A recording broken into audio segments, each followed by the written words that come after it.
السلام عليكم ورحمة الله وبركاته. مرحبا بكم في قناتكم اللي هي قناتي. ان شاء الله كامل تكونوا بخير. حبيت ندير معكم اليوم خبيزات. شوفوا كيفاش يكونوا، يجوا بزاف هايلين وبزاف خفاف وبحشو، يعني مقادير موجودة ان شاء الله تكون في كل البيت. قبل ما نبداو كالعادة والعوايد نصلوا على الحبيب المصطفى ونبداو في طريقة تحضير اللي هي ابسط شيء. ها عندي هنايا في اناء، خذيت اناء درت فيه كاس نتاع حليب. الحليب اللي يكون دافي راني حنزيد معاه ملعقه نتاع اكل ما يعادل 20 غرام نتاع خميره الخبز. زدنا معاه مغرف تاع سكر. نخلط الخليطه هنا تاعنا، يعني نمزج المكونات كامل مع بعض ونخليهم يختمروا. يعني دائما نخلو الخميره والسكر يتفاعلوا مع بعض. هنايا بعد ما اختمرت لي مرت لي واحد، يعني واحد ل10 دقائق ولا 8 دقائق على حسب حرارة الغرفة. خلطت المزيج تاعنا، درت معاه هنايا ربع كاس نتاع زيت. زدت معاهم خلطت، راني راح نزيد معاهم حبة تاع البيض تاعنا ونخلط كامل المزيج مع بعض. يعني كما قلت لكم عطيت لكم هنايا وصفة خفيفة وتقدروا تخدموا بها شعل من الوصفة. هنايا انا راح نزيد معاهم بعد ما خلطت الخليط كامل عندي هنا ملعقة نتاع ياغورت او بتي سويس عفوا. درت هنا مغرف ما يعادل 20 غرام تاع بتي سويس. بتي سويس يطيلو الخفة، والله جربوا هذه النتي، يعني العجينة تجي بزاف خفيفة. راني راح نزيد معاه هنايا دوك نبدا ندير في الفارينة. الفارينة هنايا عندنا حسب الحاجة.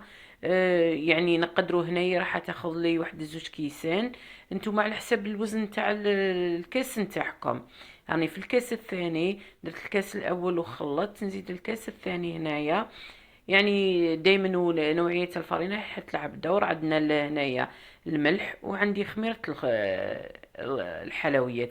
درت واحد الملعقة نتاع ديسة او ما يعادل 5 غرامات مع الملح. نخلط كامل الخليطة تاعنا حتى نتحصل على عجينة تكون متماسكة.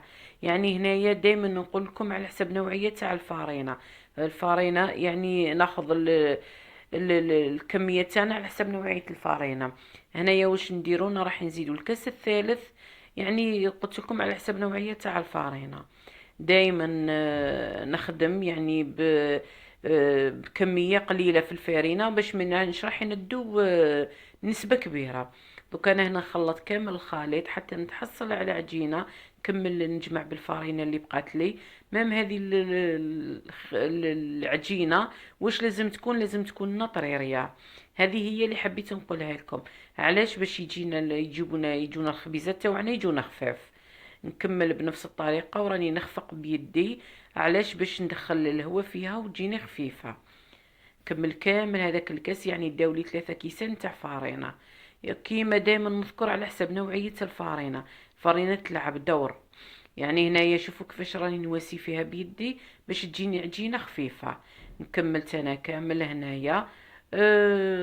هنايا راح تبقى لي شوية من الكاس، ماشي يعني قليل برك. انا دوك نغطيها ونخليها حتى تتفاعل. نروحو نوجدو الحشو تاعنا. الحشو تاعنا هنايا اللي ابسط الاشياء واش حبيتو نتوما. انا هنايا درت هنا عندي حبيبه تاع بصل. يعني كل واحد واش عنده تقدروا يعني تستغنوا كامل على الدجاج ولا تستعملوا على اي يعني لافخس اللي تكون فيها اللحوم. يعني نقدروا ابسط شي نديروا به. هنايا واش درت، عندي هنايا قطع من صدر الدجاج حكمت، قطعته قطع صغيره. درت البصل تقلالي شويه ودرت قطع من صدر تاع الدجاج.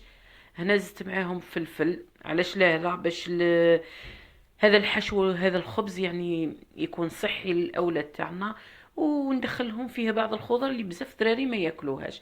خليت انا الخليط تاعي هنا الدجاج تاعنا يتقلى شويه. زدت معاه كيما شفتوا معايا الفلفل. زدت معاه هنايا تابل الدجاج خاص بالشاورما. زدت معاه هنايا شويه فلفل اسود والملح.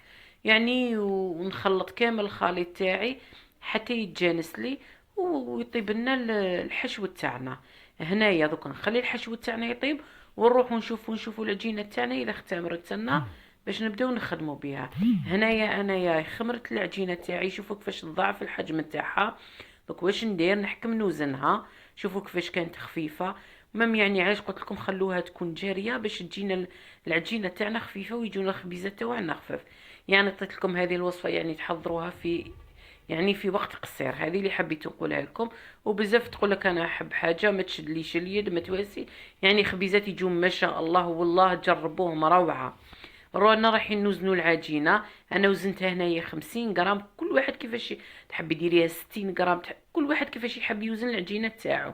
يعني انا حبيت مع الحشو هذيك هي 50 غرام مع نعمروها بلا فخس يعني تكفينا. نكمل كامل نوزن العجينه بنفس الطريقه حتى نتحصل على كريات صغيره لان حين نحشوهم.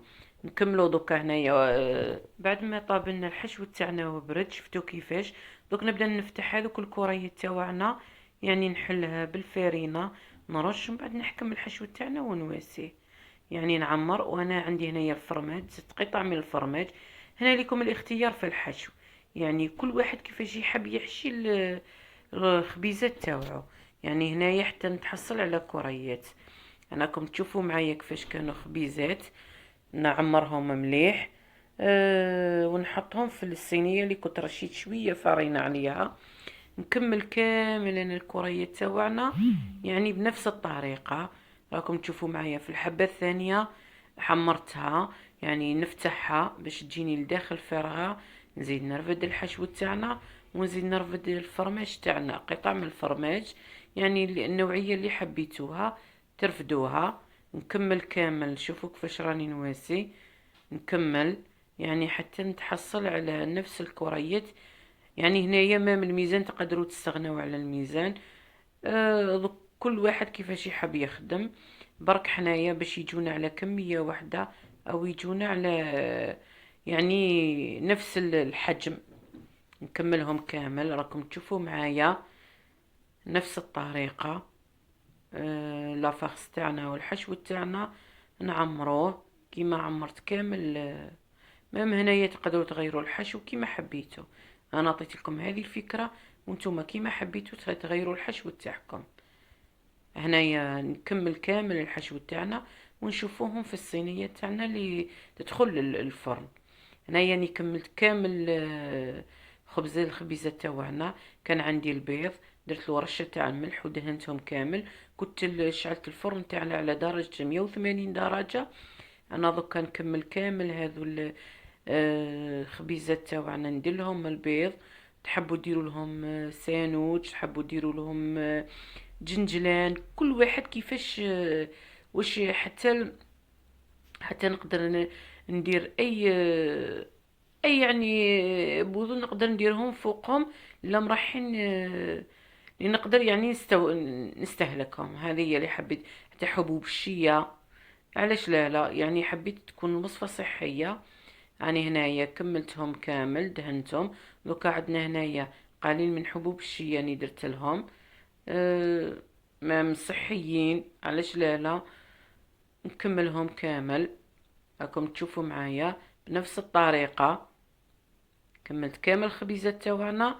دوكا انا هنا بعد ما كملتهم ندخلهم للفوغ تاعنا يطيبوا كيما ذكرت لكم على 180 درجة واحد ربع ساعة حتى 20 دقيقة ونشوفوا النتيجة. هنايا بعد هنايا شوفوهم طابونا الخبيزة تاوعنا. شوفوا كيفاش جاو ما شاء الله.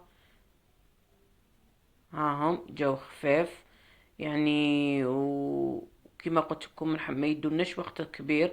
شوفوا لاباط تاعنا والعجينه تاعنا كيفاش جات خفيفه. يجوا بزاف هايلين. تقدروا ديروهم الكوتي تاع الاطفال. تقدروا ديروهم يعني وصفه خفيفه وظيفه. نتلاقاو في فيديو اخر ان شاء الله.